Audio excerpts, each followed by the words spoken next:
vous avez votre Bible, je vais lire dans 1 Pierre, chapitre 1er. 1 Pierre, chapitre 1er.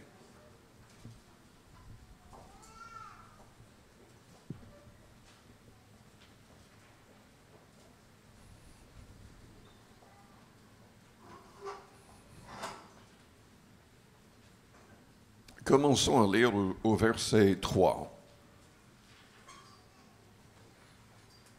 Béni soit Dieu le Père de notre Seigneur Jésus-Christ, qui selon sa grande miséricorde nous a régénérés pour une espérance vivante par la résurrection de Jésus-Christ d'entre les morts, pour un héritage qui ne se peut ni corrompre, ni souiller, ni flétrir, lequel vous est réservé dans les cieux, à vous qui, par la puissance de Dieu, êtes gardés par la foi pour le salut prêt à être révélé dans les derniers temps.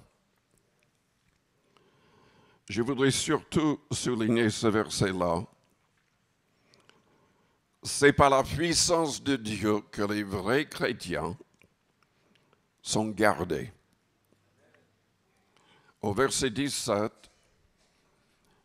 et si vous, au verset 15 plutôt, puisque celui qui vous a appelé est saint, vous aussi, soyez saints dans toute votre conduite, selon qu'il est écrit, vous serez saints, car je suis saint. Et si vous invoquez comme Père celui qui juge selon l'œuvre de chacun, sans exception de personne, conduisez-vous avec crainte,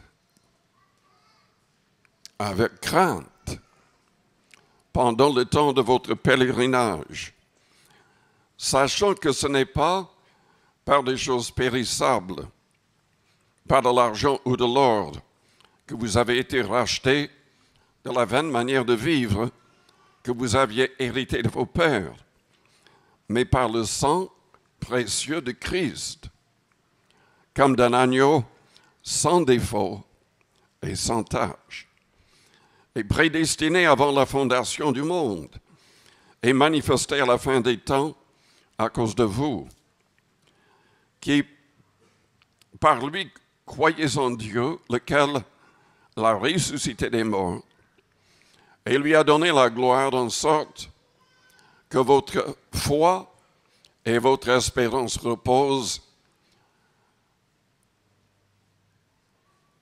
sur Dieu. Ayant purifié vos âmes en obéissant à la vérité pour avoir un amour fraternel sincère, aimez-vous ardemment les uns les autres de tout votre cœur.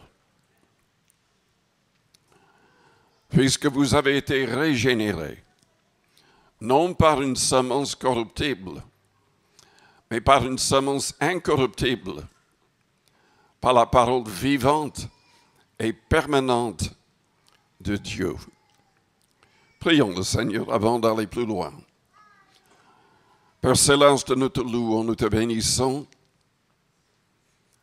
pour cette vérité que nous pouvons lire, que nous pouvons recevoir, que nous pouvons expérimenter. Seigneur, que toute personne puisse vraiment saisir la vie éternelle et être gardée par la puissance de Dieu. Que les gens n'ont pas une foi basée sur une théorie, mais que chaque personne soit réellement en contact avec toi. Que chacun marche dans la victoire par la puissance de Jésus-Christ. Père, nous demandons tout en son nom. Amen. Vous pouvez vous asseoir.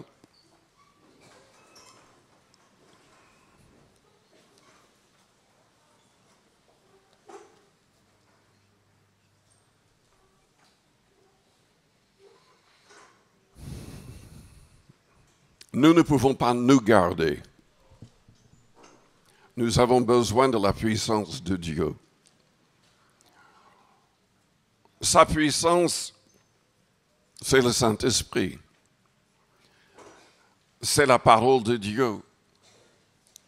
Jésus-Christ a dit, ma parole est esprit et vie. Quand nous lisons sa parole, elle nous libère. Jésus-Christ a dit dans Jean 8 au verset 30, « Si vous demeurez dans ma parole, vous êtes vraiment mes disciples. Vous connaîtrez la vérité et la vérité vous affranchira. » La Bible souligne à maintes reprises que c'est le Saint-Esprit qui agit, confirmant la parole dans nos cœurs. C'est lui l'auteur de la parole. Il a inspiré des hommes saints à écrire la pensée divine. Et c'est donc sa parole, la puissance de sa parole et la puissance de son esprit qui nous libère et qui nous garde. Mais nous avons notre part à faire pour avoir cette puissance agissante toujours en nous. Nous devons lire et méditer la parole. Le premier psaume nous dit que c'est en méditant cette parole jour et nuit que nous pourrons réussir dans toutes nos entreprises. La Bible nous appelle à nous laisser conduire par le Saint-Esprit. Selon Romains 8 au verset 14, les vrais enfants de Dieu, les vrais fils de Dieu sont ceux qui se laissent conduire par le Saint-Esprit. Et pour rester rempli du Saint-Esprit, déjà, il faut le recevoir dans sa plénitude. Les premiers chrétiens parlaient en langue. C'était le signe qui était manifesté quand ils étaient baptisés du Saint-Esprit. Le Saint-Esprit vient déjà avant, parce qu'il a déjà été envoyé sur terre, le jour de la Pentecôte. Mais nous devons, chaque personne doit le recevoir dans sa plénitude, doit lui soumettre sa vie, son corps et sa langue. Dieu cherche de vrais adorateurs, de ceux qui l'adoreront en esprit et en vérité. Et selon 1 Corinthiens 14, au verset 14 et 15, quand nous adorons en esprit, c'est que nous sommes en train d'adorer en d'autres langues, miraculeusement par le Saint-Esprit. Est-ce que vous voulez vraiment réussir la vie chrétienne? Est-ce que vous voulez vraiment aller au ciel? Lisez davantage la parole. Méditez cette parole. Priez le plus possible. Nous sommes invités à prier sans cesse. Mais priez surtout par le Saint-Esprit, en langue. Si vous n'avez pas encore fait cette expérience, n'attendez pas. Ouvrez votre cœur pleinement, car Dieu désire baptiser tous du Saint-Esprit. Paul a dit dans Corinthiens 14, « Je veux que vous parliez tous en langue. » Mais il veut que nous puissions aller encore plus loin, en manifestant aussi les autres dons du Saint-Esprit qui pourraient édifier toute l'assemblée et aussi toucher les cœurs des non-convertis. Par la puissance de Dieu, nous sommes gardés par la foi pour le salut prêt à être révélé dans les derniers temps. Écoutez bien. Dieu donne, il manifeste sa puissance envers les gens sincères qui veulent vraiment garder leur cœur dans la sainteté, dans la droiture. Dans le psaume 7 au verset 11, David a écrit sous l'onction du Saint-Esprit, « Mon bouclier est en Dieu, qui sauve ceux dont le cœur est droit. » Jésus a dit dans Matthieu 5, « Heureux l'homme qui a le cœur pur, car il verra Dieu. » Il y a beaucoup de gens qui sont trompés par des esprits de séduction. Il y a des gens qui prophétisent et ce n'est pas par le Saint-Esprit. Il y a des gens qui chassent des démons qui ne sont même pas en règle avec Dieu. Parce que ce qui est bizarre, c'est qu'il y a une puissance uniquement dans le nom de Jésus-Christ. Et parce que les gens en ont besoin, le Seigneur agit malgré celui qui n'est pas en règle, qui prie. Mais David a dit, enfin, il comprenait qu'il devait se garder. Il est tombé. Et par la suite, il a écrit dans le psaume 101, « Je ne mettrai rien de mauvais devant mes yeux. » Aujourd'hui, nous avons le problème avec la télé, la pornographie et plein de choses. Et on doit être vraiment discipliné. Sinon, nous serons souillés comme les gens du monde. Mais déjà, il faudrait veiller sur toutes nos pensées. Et il faut absolument chasser, au nom de Jésus-Christ, toute pensée qui est contraire à la volonté de Dieu. Dans Proverbe 16, au verset 30, nous lisons « Celui qui ferme les yeux pour se livrer à des pensées perverses, celui qui se mord les lèvres a déjà consommé le mal. » Dieu nous juge au niveau de nos pensées. Il voulait détruire le monde à l'époque de Noé parce que les imaginations des hommes se penchaient continuellement vers le mal. Le chrétien doit permettre que le Saint-Esprit et que la parole le libèrent de toute pensée mauvaise. Le Nouveau Testament nous dit que toute pensée doit être captive à la pensée de Jésus-Christ. Pierre a écrit, citant ce que Dieu avait dit, « Vous serez saints, car je suis saint. » Dieu désire que nous soyons ses enfants. Et les pères, et les mères aussi, veulent que les enfants leur ressemblent. En tout cas, dans le contexte de leur bonne qualité.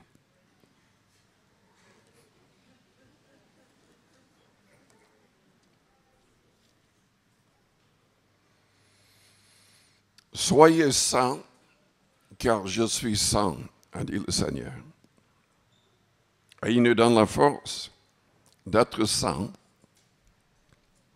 par la parole et par son esprit.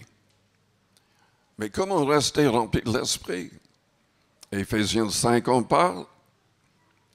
Nous devons remercier Dieu en tout temps, pour toutes choses. Même quand tout va mal, croyons que Dieu a un plan derrière même cela. Et nous devons chanter des psaumes, des hymnes, des cantiques spirituels. Il y a des théologiens qui croient que les cantiques spirituels sont des cantiques de l'esprit. C'est-à-dire, Paul chantait en langue et dans sa langue maternelle. Nous devons remercier Dieu au nom de Jésus-Christ pour toutes choses. Et ainsi, nous pouvons rester remplis de l'Esprit. Mais nous devons aussi obéir. Parce que si Dieu nous baptise du Saint-Esprit, c'est surtout pour qu'on soit ses témoins. Celui qui ne témoigne pas, qui n'ouvre pas sa bouche, ne restera pas longtemps rempli de l'Esprit. Je vous mets en garde, il y a un problème dans le contexte des églises de la Pentecôte, parmi les chrétiens qui ont fait l'expérience de la Pentecôte avec le parler en langue. Il est souvent très facile, même trop facile, de simplement répéter en langue ce qu'on a dit depuis longtemps. Quand en réalité le Saint-Esprit n'est même pas en train d'agir. Et il y a des gens qui meurent spirituellement, répétant des choses en langue, quand ce n'est même pas inspiré. Ce n'est plus inspiré par le Saint-Esprit.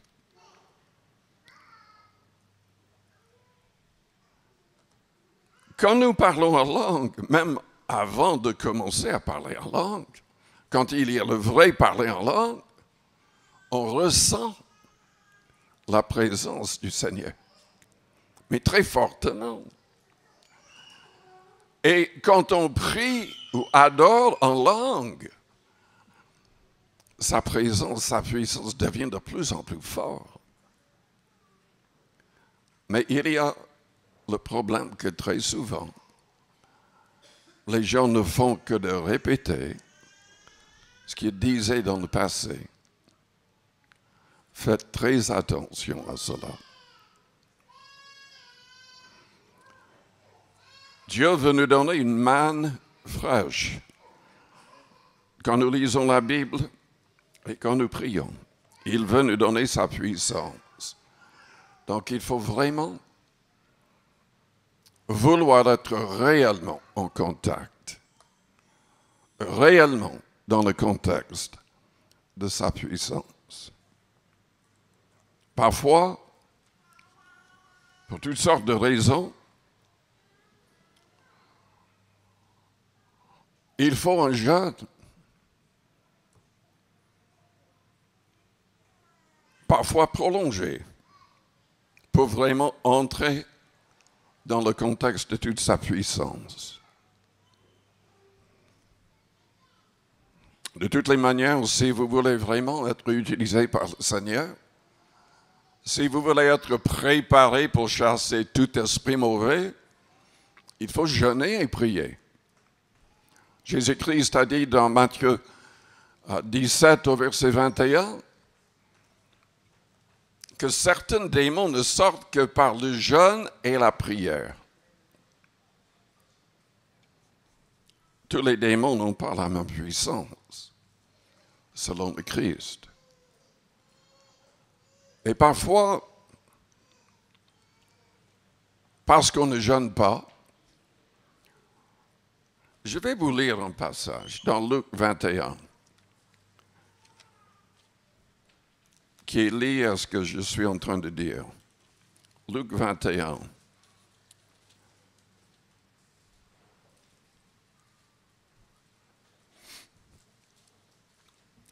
Au verset 34. Prenez garde de vous-même, de crainte que vos cœurs ne s'apesantissent par les excès du manger et du boire.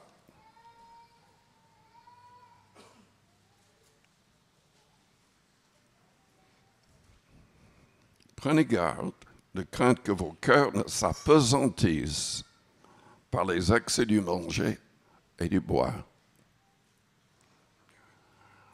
Je ne peux pas expliquer pleinement le sens. Je peux vous dire que quand on ne fait que de manger et de boire, et on ne jeûne pas, spirituellement, après un temps, ça ne va pas comme ça devrait aller.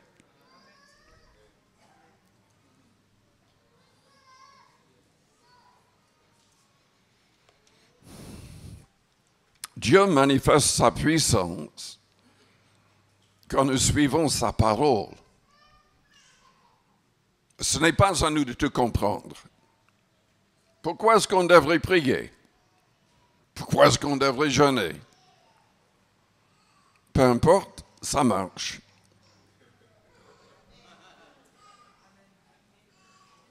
J'ai dit ça marche. Ça peut tout changer. Je parlais avec quelqu'un récemment.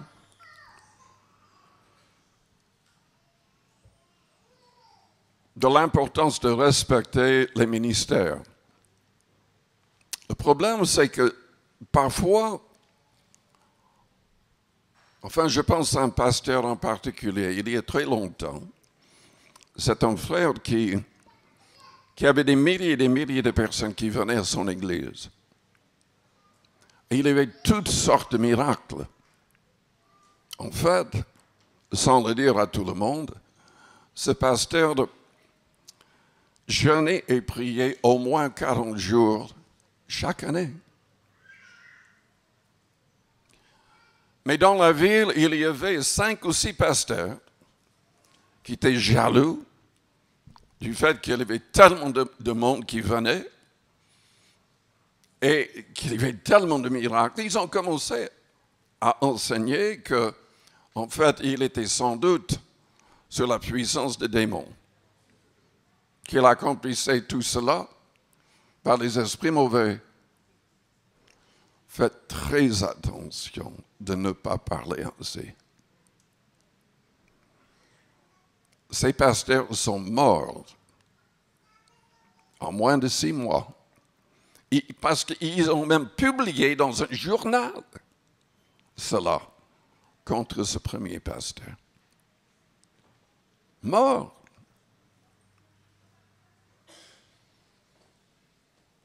Dieu manifeste sa puissance dans la vie de ceux qui le cherchent. Il manifeste sa puissance aussi contre nos ennemis. En fait, j'ai expliqué à cette personne au téléphone que j'avais constaté cela dans mon propre ministère. Il y a malheureusement toute une liste de personnes qui ont été vraiment disciplinées, punies par Dieu de manière terrible. Et certains qui sont morts à cause d'attaques contre le ministère. Et on voit cela tout au long de la Bible. Ceux qui se disaient croyants, avec Moïse, avec Josué, avec d'autres, jugés par Dieu de manière terrible. Mais Dieu veut nous protéger. Il veut nous bénir. Mais nous devons parler avec... Enfin, lisons notre passage. Dans Luc, chapitre 18.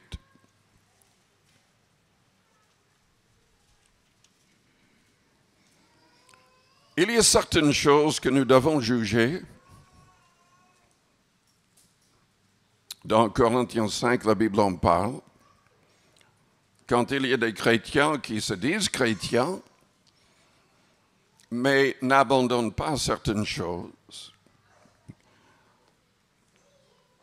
Il s'agit de personnes qui sont en fait en rébellion contre Dieu, contre sa parole, qui vivent dans l'immoralité. Vous savez, aujourd'hui, il y a des gens qui ont commencé des églises avec des pasteurs qui sont homosexuels, lesbiennes, impudiques, adultères. Dieu n'acceptera jamais de telles choses. De telles personnes, selon la Bible, seront jetées dans les temps de feu.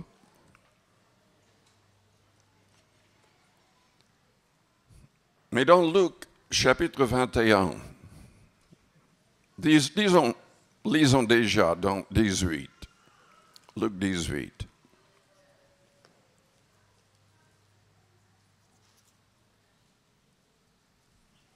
Au verset 9.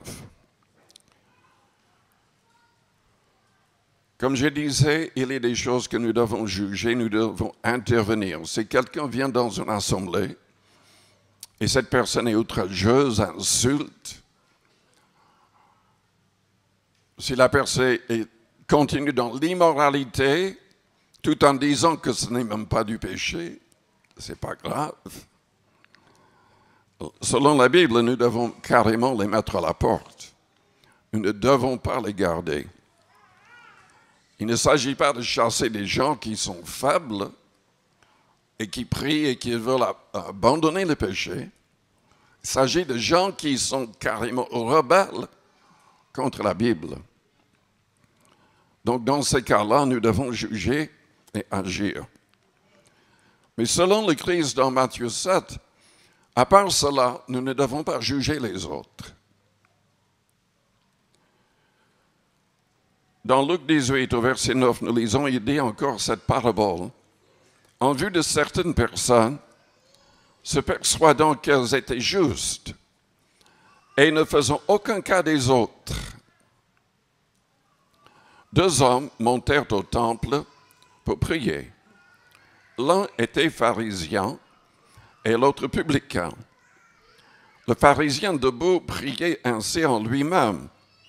« Ô Dieu, je te rends grâce de ce que je ne suis pas comme le reste des hommes, qui sont ravisseurs, injustes, adultères, ou même comme ce publicain. Je jeûne 2 fois la semaine, je donne la dîme de tous mes revenus. »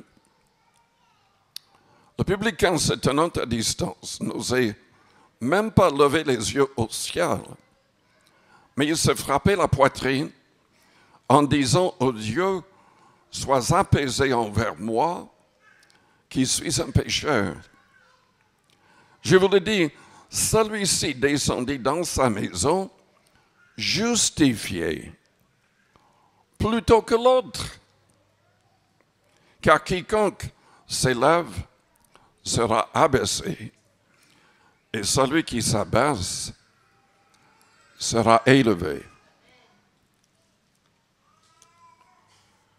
Il y a énormément de gens qui aujourd'hui jugent et méprisent les autres. Je parle du contexte chrétien dans les églises. Il y a des gens qui deviennent comme les pharisiens. Ils jugent selon l'apparence de la personne, ou selon ceci ou cela. Jésus nous dit de ne pas juger. Le Seigneur nous dit de marcher humblement. Nous sommes tous des pécheurs et nous devons veiller sur nos mains afin qu'aucun péché ne revienne. Si nous péchons, nous devons demander pardon immédiatement. Et ce n'est pas à nous de juger les autres. C'est à nous de nous juger et de laisser le reste au Saint-Esprit pour les autres.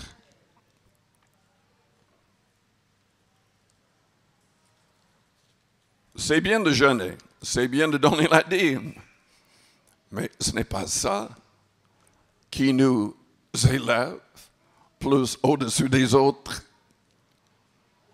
Vous savez, le problème avec les pharisiens, selon un autre passage, le Christ les a repris non pas parce qu'il donnait la dîme, mais parce qu'il ne donnait pas plus que la dîme. Il n'aidait pas les pauvres. Il se limitait à donner uniquement 10% au temple, mais n'aidait pas les autres et n'aimait pas les autres. Méprisait les autres. Nous devons veiller sur nos cœurs. Le Seigneur veut nous bénir. Il veut nous aider dans tous les domaines. Il veut pourvoir à nos besoins. Vous connaissez le psaume 23. L'Éternel est mon berger. Je ne manquerai de rien. Il me fait reposer dans de verts pâturages. Il me dirige près des eaux paisibles. Il restaure mon âme. Il me conduit dans les sentiers de la justice à cause de son nom. Quand je marche dans la vallée de l'ombre de la mort, je ne crains aucun mal, car tu es avec moi. Tu es avec moi. Est-ce que vous pouvez dire cela?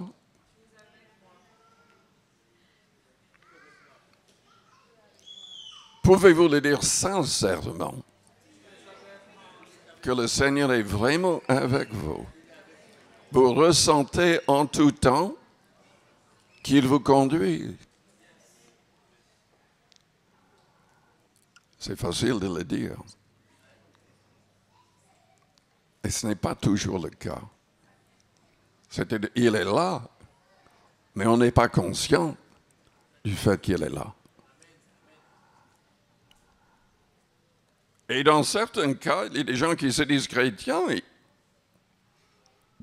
la présence du Saint-Esprit ne se manifeste pas parce qu'en fait, celui qui se dit chrétien n'est même pas en règle, mais pas du tout en règle.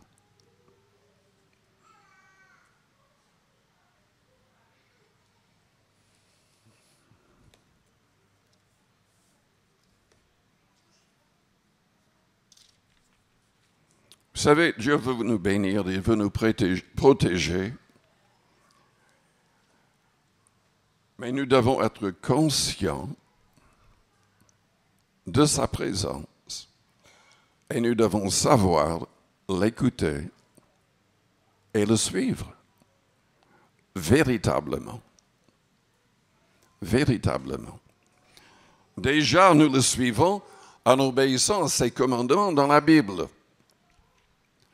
Mais évidemment, il a un plan aussi en plus que ce qui est dans la Bible pour chacun de nous. Et il faut écouter. Il veut nous parler. Il veut nous conduire. Quand il s'agit de la Bible, il y a certaines choses qu'on oublie, comme les pharisiens. Les pharisiens oubliaient les pauvres. C'est une clé pour que Dieu nous bénisse, aider les pauvres. Dans le psaume 41, heureux celui qui s'intéresse aux pauvres. Au jour du malheur, l'Éternel le délivre. L'Éternel le garde et lui conserve la vie. Il est heureux sur la terre. Et tu ne le livres pas au bon plaisir de ses ennemis. L'Éternel le soutient sur son lit de douleur. Tu le soulages dans toutes ses maladies.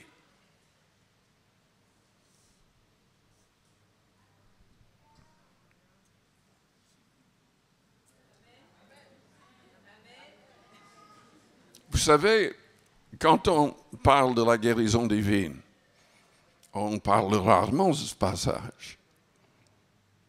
Et pourtant, c'est une promesse magnifique. Une promesse magnifique. Et vous savez, il y a d'autres passages qui disent que quand on ferme les oreilles au cri des pauvres. Nous allons crier et Dieu va fermer ses oreilles.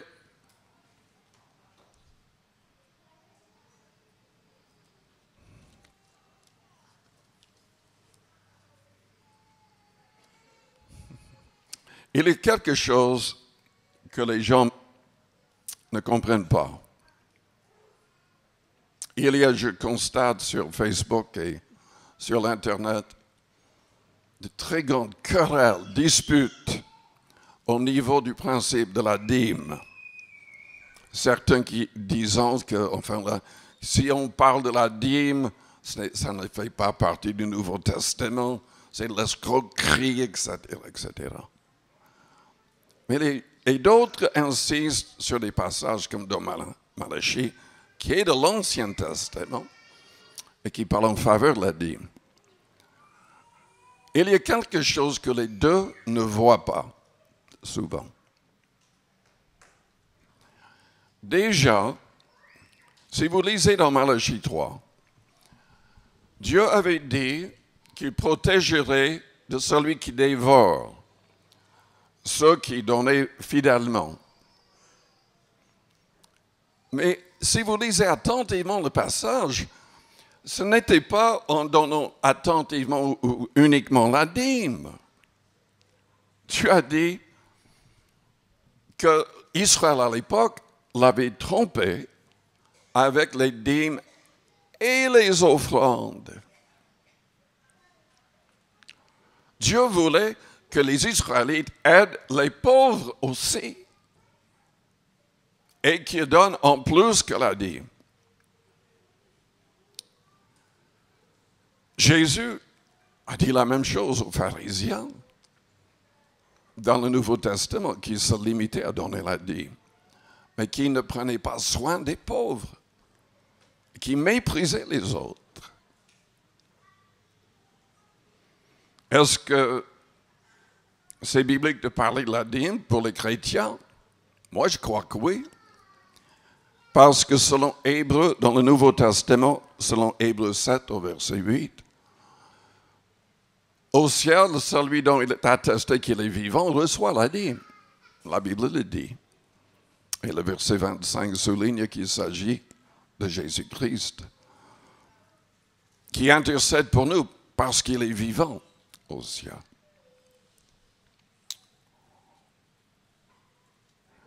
Et ce n'est pas assez de donner la dîme. Jésus voulait souvent que les gens donnent tout pour aider les pauvres. Il a parlé du bon Samaritain qui a aidé un étranger, qui a même dit à celui qui devait s'occuper de cet homme que déjà, il avait laissé de l'argent.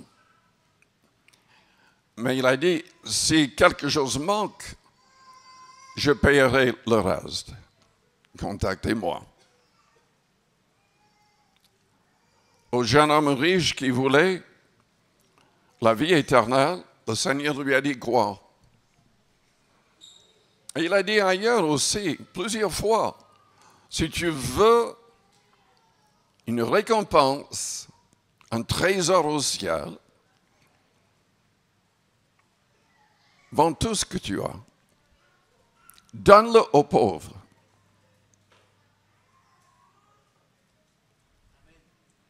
Évidemment, on ne peut pas le faire tout le temps, mais de temps à autre, on peut. Peut-être que le Saint-Esprit va nous pousser à vraiment tout donner.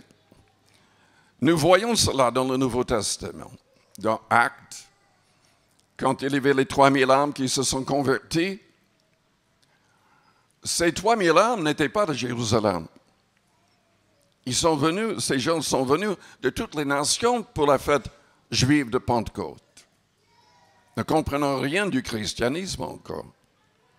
Le jour de la Pentecôte, ces 3000 âmes ont placé leur confiance en Christ et ces gens avaient besoin de rester pendant un temps afin de recevoir l'enseignement des apôtres avant de retourner chez eux.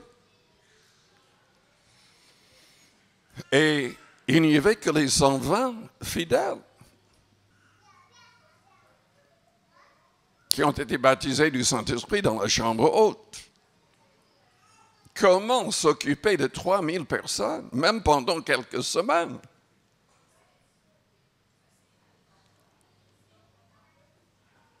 En fait, la Bible dit qu'ils ont commencé à vendre des terrains, des propriétés. Ils ont placé tout l'argent aux pieds des apôtres et ils ont distribué les choses entre tout le monde. Quand le Saint-Esprit agit dans nos cœurs, nous avons envie d'aider. Nous avons envie de renoncer à tout ce qui est mondain.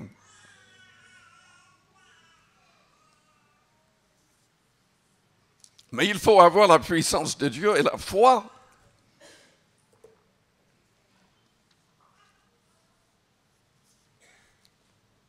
Je vais m'arrêter là. Je voudrais simplement vous encourager à recevoir toute la puissance de Dieu. Je voudrais vous encourager à renoncer à vous-même. Selon 2 Corinthiens 5, à partir du verset 14, les vrais disciples de Christ ne devraient plus vivre pour eux-mêmes, mais pour celui qui est mort et ressuscité. Et lui, il nous demande de soutenir l'évangélisation du monde. Il nous demande d'être des évangélistes nous-mêmes. Il nous demande d'aider tout le monde dans le besoin. Et oui, il nous invite aussi dans la Bible à travailler pour prospérer. La Bible ne dit pas que Dieu va nous bénir toujours miraculeusement, mais nous sommes poussés à travailler afin de prospérer, afin de pouvoir donner à celui qui est dans le besoin. Éphésiens 4, verset 28.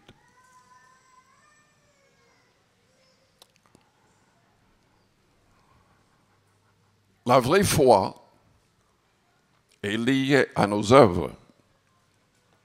Elle est liée au travail. Elle est liée à un renoncement à nous-mêmes. Évidemment, dans tout cela, il faut devenir sensible à la voix de l'Esprit du Christ. Parce qu'il veut nous guider. Il veut nous montrer ce qu'il faut faire et ce qu'il ne faut pas faire. Mais je vous invite à fermer vos yeux et à courber vos fronts. Avec les yeux fermés, les fronts courbés.